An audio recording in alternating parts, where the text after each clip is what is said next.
முதல்ல இந்த மாத துவக்கத்தில் என்ன கிரகநிலைகள் கடகராசிக்கு இருக்குது அப்படின்னா, ராசிக்குள்ளேயே புதன் பகவான் திக்பலமாக இருக்கிறார்.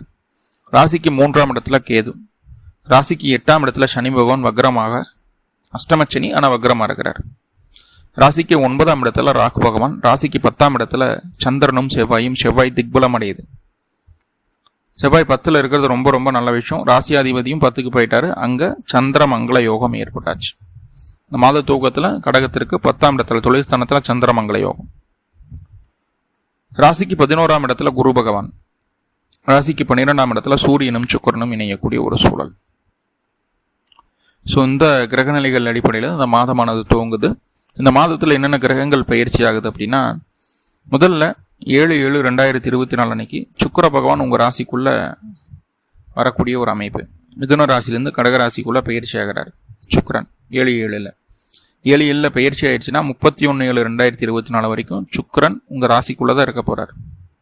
31/7 தான் சுக்கிரன் உங்கள் ராசிக்கு 2ஆம் இடமான சிம்ம ராசிக்கு பயிற்சி ஆகிறார். இரண்டாம் பட்சமாக 12/7/2024 அன்னைக்கு செவ்வாய் உங்கள் ராசிக்கு 10ஆம் அதிபதி 10ஆம் இடத்திலிருந்து உங்கள் ராசிக்கு 11ஆம் இடமான லாபஸ்தானத்துக்கு பயிற்சி ஆகிறார். இப்போ செவ்வாய் 11ஆம் இடத்துல இருக்கார் அப்படிங்கும்போது அங்கே ஆல்ரெடி குரு இருக்கிறார், ராசிக்கு 9ஆம் அதிபதி. இப்போ 9 கூடியவரும் 10 கூடியவரும் 11ஆம் பாவத்தில் இணைவு. இது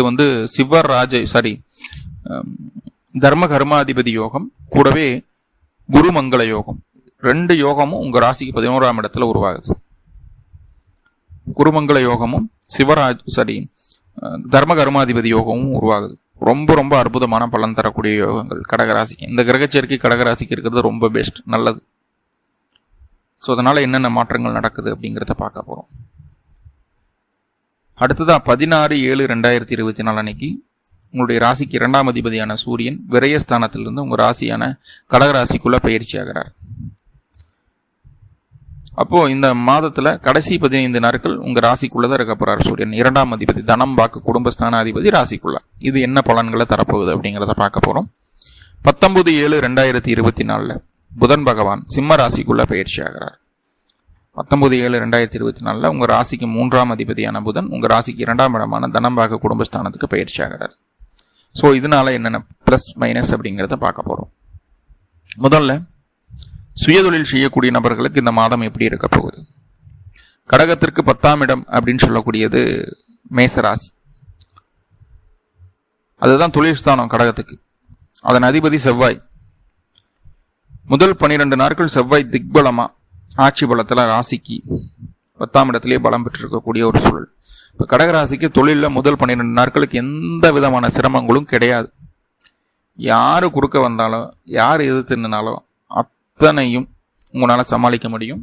கண்டிப்பாக சமாளிப்பீங்க. தொழிலில் உங்களை அடிச்சுக்கிறதுக்கு ஆள் இல்லை அப்படிங்கிற மாதிரி பக்காவான ஒரு நல்ல ஒரு பாதையில் போயிட்டு இருப்பீங்க. அது மீறி தடங்கல்கள் சுயஜாதக அமைப்புகளில் வந்தாலும் அதையும் சமாளிக்கும் விதமாக இந்த செவ்வாய் உங்களுக்கு சப்போர்ட் பண்ணுவார். ஸோ இது நல்ல விஷயம். முதல் 12 நாட்களுக்கு தொழில் கெட்டி தான், தொந்தரவே கிடையாது. கூடுதலாக உங்களுடைய ஜாதகத்தில் செவ்வாயினுடைய தசாபுத்தி நடந்துட்டு இருந்ததுன்னா இன்னும் சிறப்பாக இருக்கும், மாற்றம் இல்லை. செவ்வாய் உங்கள் ஜாதகத்தில் எந்த நிலையில் இருந்தாலும் கண்டிப்பாக நல்லது செய்வார். ஸோ அப்படிப்பட்ட செவ்வாய் 12/7/2024 அன்னைக்கு 11ஆம் இடமான ரிஷப ராசிக்குள்ள பயிற்சியாக அங்கே குரு பகவான் இருக்கு. முன்னாடியே சொன்ன மாதிரி அங்கே தர்ம கர்மாதிபதி யோகம், மேலும் குரு மங்கள யோகம் அப்படிங்கிற யோகமும் உண்டாகுது. ஸோ இது என்ன பண்ணுது அப்படின்னா, தொழிலில் உங்களை வேற ஒரு உயரத்துக்கு கூட்டிகிட்டு போகுது. நிறைய இன்வெஸ்ட்மெண்ட் பண்ண வைக்குது. அதற்காக தொழிலுக்காக சில நேரங்களில் கடனும் வாங்க வைக்குது. கடன் வாங்க வேண்டிய ஒரு சூழ்நிலை உங்களுக்கு உண்டாகக்கூடிய ஒரு அமைப்புகளை சொல்கிறது. தொழில் சார்ந்த கடன் உண்டாகும். இந்த நாட்களில் உணவு கட்டுப்பாடு அப்படிங்கிறது அவசியம். நிறைய சாப்பிடக்கூடாது. ஏன்னா இப்போ என்னென்னவெல்லாம் இன்டேக் எடுக்கிறீங்க அதெல்லாம் கொழுப்பாக டெபாசிட் ஆகும். எப்படின்னா, வேலையில் அதிக கான்சன்ட்ரேட் பண்ணுவீங்க, உணவில் கான்சன்ட்ரேட் கம்மி பண்ணிடுவீங்க. 10 நிமிஷம் சாப்பிட வேண்டிய உணவை 2 நிமிஷத்தில் சாப்பிட்டு போயிடுவீங்க. அரைக்காமல் அப்படியே உள்ளே போனால் அது அப்படியே பாடியில் ஃபேட்டாக டெபாசிட் ஆகக்கூடிய சான்சஸ் அதிகமாக இருக்குது. ஸோ ரொம்ப கவனமாக இருங்க. உணவில் கவனம், அதுக்கு டைம் கரெக்டாக ஒதுக்குங்க போதும். மற்றபடி தொழிலில் எந்த தங்கு தடைகளும் கிடையாது. யார் உங்களை எதிர்த்து நின்னாலும் அத்தனை பேரையும் ஜெயிச்சிடுவீங்க. உங்களுடைய செல்வாக்கை ரொம்ப சரியாக பயன்படுத்துவீங்க. உங்களுடைய ஆளுமை தன்மையை, உங்களுக்கு தரப்பட்ட பொறுப்புகளை சரியாக பயன்படுத்துவீங்க. சரியாக பயன்படுத்தி அதில் வெற்றி அடையிறதுக்கு உண்டான வேலை என்னமோ அதை செஞ்சிருவீங்க. கண்டிப்பாக அதை வெற்றியும் அடைஞ்சிருவீங்க. அதில் மாற்றமே கிடையாது. தொழில், சுயதொழில் இந்த அமைப்புகள் இருக்கும்போது வேலைக்கு போகக்கூடிய நபர்களுக்கு எப்படி இருக்க போகுது அப்படின்னு சொல்லி பார்த்துட்டோம்னா பாருங்க, இதுவும் ஒரு நல்ல அமைப்பு தான். 6ஆம் அதிபதி அப்படின்னு சொல்லக்கூடிய குரு ராசிக்கு லாபஸ்தானத்தில் அமர்ந்திருக்கிறார். வேலைக்கு போகக்கூடிய நபர்களுக்கும் பெரிய தொந்தரவுகள் எதுவும் இல்லை அப்படிங்கிறது சொல்லுது. பெரிய தொந்தரவுகள் எதுவும் இல்லை. முன்னாடி தான் சனியினுடைய பார்வையில் குரு இருக்கும்போது கொஞ்சம் தொந்தரவுகள் அதிகமாக இருந்தது. குரு பயிற்சி ஆனதுக்கப்புறம், லாபஸ்தானத்துக்கு குரு வந்ததுக்கப்புறம் கொஞ்சம் ரிலீஃபாக இருப்பீங்க. இங்கே பாருங்கள், என்ன சார் நீங்கள் சொல்கிறீங்க, எனக்கு அஷ்டமச்சனி நடந்துட்டு இருக்குது, தொழில் அப்படி இருக்கும் இப்படி இருக்குன்றீங்க அப்படின்னா, அஷ்டமச்சனியை விட அஷ்டமச்சனியே இப்போ வக்ரமாக தான் இருக்குது. அது முதல்ல ஒரு விஷயம் பார்க்கணும். அஷ்டமச்சனியை விட 10ஆம் அதிபதியும் 9ஆம் அதிபதியும் இணைவது மிகுந்த பலமாக அஷ்டமச்சனியினுடைய பாதிப்பை அப்படியே குறைச்சிரும். ஸோ அது ஒரு நல்ல விஷயம்தான். இப்போ 6ஆம் அதிபதி இப்போ என்னென்ன 11ஆம் பாவத்து லாபத்தில் இருக்கிறதும் வேலையிலையும் பெரிய டென்ஷன் ப்ரெஷர் எல்லாம் இல்லை. எல்லாத்தையும் சமாளிக்கிற அளவுக்கு இருக்கும். ஒன்றும் பிரச்சனை இல்லை. கூடவே செவ்வாயும் சேர்றாரு, உங்களுடைய புத்தி ஸ்தானாதிபதியும் சேர்றாரு. அப்படிங்கும்போது வேலையில் ஆல்ரெடி ஏதாவது பிரச்சனை இருந்ததுன்னா உங்களுடைய புத்தியை, உங்களுடைய சிந்தனையை ரொம்ப சரியாக பயன்படுத்தி பக்காவாக பிளான் பண்ணி உங்களுக்கு தேவையான விஷயங்களை தேவையான மாதிரி செய்து கொள்ளக்கூடிய ஒரு அற்புதமான ஒரு அமைப்பை சொல்லுது. குழந்தைகள் அமைப்பு எப்படி இருக்குது அப்படின்னு பார்த்துட்டிங்கன்னா, குழந்தைகள் உங்கள் பெயர் சொல்லும் அளவிற்கு நடந்து கொள்வார்கள். குழந்தைகளுடைய ஆரோக்கியம் மேம்படக்கூடிய ஒரு அமைப்பை சொல்லுது. குழந்தைக்காக ஏதாவது முயற்சிகள் எடுக்கிறீங்க, குழந்தை பேருக்காக முயற்சிகள் எடுக்கீங்கன்னா குருவினுடைய பார்வை 5ஆம் இடத்துக்கு இருக்குது. தற்போது அந்த செவ்வாய் அப்படின்னு சொல்லக்கூடிய 5ஆம் அதிபதியும் குருவோட சேரக்கூடிய ஒரு சூழல் 12/7 மேலே. இது குழந்தை பேரை தருவதற்குண்டான ஒரு நல்ல சாத்தியக்கூறுகளை சொல்கிறது. உங்களுடைய சுய ஜாதகத்தில் 5ஆம் இடம் 2ஆம் இடம் சம்மந்தப்பட்டு தசாபுத்திகள் நடக்கும்போது கண்டிப்பாக குழந்தை பேர் அப்படிங்கிறது உங்களுக்கு கிடைக்கிறதுக்கு சான்சஸ் ரொம்ப ரொம்ப அதிகமாக இருக்கு. அடுத்ததா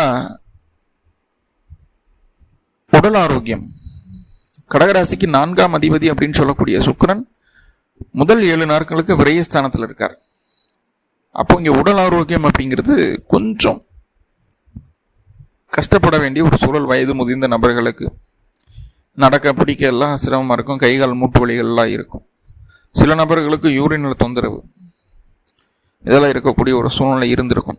ஆனால் அந்த 7/7/2024 அப்புறம் சுக்கிரன் உங்கள் ராசிக்குள்ளே வந்துடுறார்.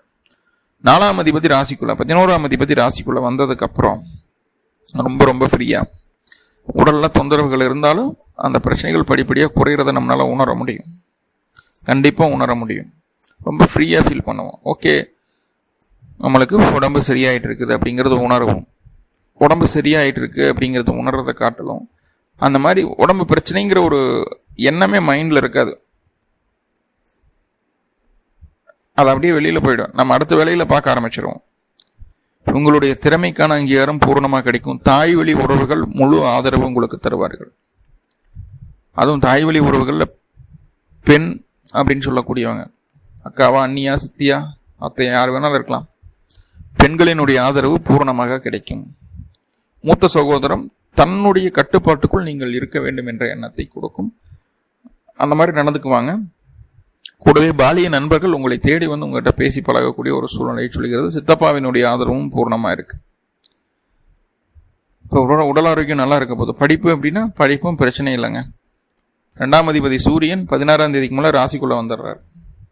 இப்போ வருமானம் தேடி வரக்கூடிய அமைப்பு. வருமானம் தேடி வரக்கூடிய அமைப்பு. ராசிக்குள்ளேயே ஆல்ரெடி புதன் பகவான் இருக்கார் முதல் 19 நாட்களுக்கு. செலவுகளை எல்லாம் குறைச்சி சேமிப்பு அதிகரிக்கிறதுக்கு உண்டான வழி என்னவோ அதை செய்துட்டு இருக்கிறீங்கன்னு அர்த்தம்.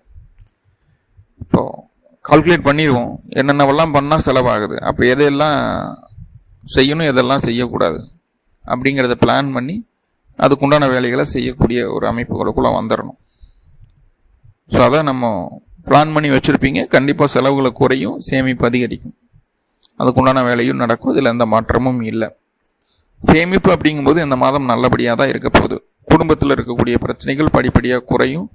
குடும்ப உறுப்பினர்கள்லாம் யாரோ ஒருத்தர் கொஞ்சம் விதண்டாவாதமாக பேசுவாங்க. நீங்களே அந்த நபராக கூட இருக்கலாம். தேவையில்லாத வாக்குவாதங்களை செய்வீங்க. நீங்கள் சொன்ன விஷயங்கள் எல்லாரும் ஏற்றுக்கணும்னு நினைப்பீங்க. அப்படி ஏற்றுக்காத போது அதில் சில விதண்டாவாதமான விஷயங்களை செய்கிறதுக்குண்டான ஒரு சூழலையும் சொல்லுது. ஸோ அப்படி இருக்கிறதுனால சில நேரங்களில் இது பிரச்சனைகளை கொடுக்குது அப்படிங்கிறத சொல்லுது. பேச்சில் கொஞ்சம் கவனம் வேணும். பிடிவாதமான பேச்சை தவிர்த்துக்கணும். மற்றபடி பொருளாதாரம், குடும்ப உறவுகள் சம்பந்தமான விஷயங்கள் எந்த தொந்தரவுகளும் இல்லை. உங்களுக்கு பெரிய தொந்தரவுகள் ஏதும் இல்லை. சில நேரங்களில் 12ஆம் அதிபதி 2ஆம் பாவத்தில் வர்றதுனால குடும்பத்தில் ஒருவர் இருக்கிற இடத்த விட்டு கொஞ்சம் வெளியில் போயிட்டு வர்ற மாதிரியான ஒரு சூழல், ஒரு 2 நாள் 3 நாள் வெளியில் தங்கிட்டு வர மாதிரியோ, இல்லை வெளிநாடு போயிட்டு வர மாதிரியோ, வெளி மாநிலம் போயிட்டு வர மாதிரியோ ஒரு சூழ்நிலையை ஏற்படுத்துது. சில நேரங்களில் நம்ம கூட குடும்பத்தை விட்டு பிரிஞ்சு வெளியில் போயிட்டு வர்றதுக்கு உண்டான ஒரு அமைப்புகளும் சொல்லுது. படிப்பு, குழந்தை பாக்கியம் அப்படிங்கிறது ட்ரை பண்ணலாம் அப்படிங்கிறத சொல்லியாச்சு. படிப்பு, உடல் ஆரோக்கியம், பொருளாதாரம் நல்லா இருக்க போது, திருமண வாழ்க்கை அப்படிங்கிற விஷயத்தை மட்டும் நம்ம கவனிக்கணும். கடைசியாக திருமண வாழ்க்கை. 7ஆம் அதிபதி 8ல் வக்ரமாகிறார். 7ஆம் இடத்துக்கு குரு பார்வை இருக்குது. அதுக்கப்புறம் புதனும் சுக்கிரனும் 7ஆம் இடத்தை பார்க்குறாங்க. அப்படிங்கும்போது என்ன சண்டை சச்சரவுகள் வந்தாலும் 4ஆம் அதிபதி 7ஆம் இடத்தை பார்க்குறாரு, 3 கோடி ஒரு 7ஆம் இடத்தை பார்க்குறாரு. அப்படிங்கும்போது சண்டை சச்சரவுகளையும் தாண்டி மனதிற்கு நிம்மதி வேணும், சுகமாக இருக்கணும், சந்தோஷமாக இருக்கணும் அப்படிங்கிறத முன் வச்சு 2 பேர்த்துக்குள்ளே இருக்கிற பிரச்சனைகளை நீங்களாவே சால்வ் பண்ணிக்குவீங்க.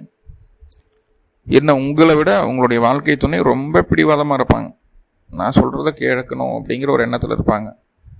நீங்கள் புரிஞ்சுக்கிட்டாலும் புரிஞ்சுக்கலனாலும் பிடிவாதம் இருக்க தான் செய்யும். அதனால் நீங்கள் அக்செப்ட் பண்ணிவிட்டு, ஓகேப்பா நீ சொல்கிறத செய்யலாம் அப்படின்னு சொல்லிட்டு அக்செப்ட் பண்ணிட்டு நீங்கள் அவங்க கூட யூனியன் ஆகிறது அப்படிங்கிறது தான் ஒரு நல்ல விஷயம். கண்டிப்பாக கணவன் மனைவிக்குள்ள அந்த ஈகோ அப்படிங்கிறது கிளாஸ் ஆகும். உங்களுடைய வாழ்க்கை துணை தான் ரொம்ப பிடிவாதம் பிடிப்பாங்க அப்படிங்கிறத மைண்டில் உள்வாங்கிக்கிங்க. ஸோ அந்த ஒரு விஷயத்தில் மட்டும் கவனமாக இருந்தால் போதுமானது. அப்போ இந்த மாதம் நிறைய பாசிட்டிவான விஷயங்கள் இருக்குது, சின்ன சின்ன நெகட்டிவ்கள் இருக்குது இல்லையா?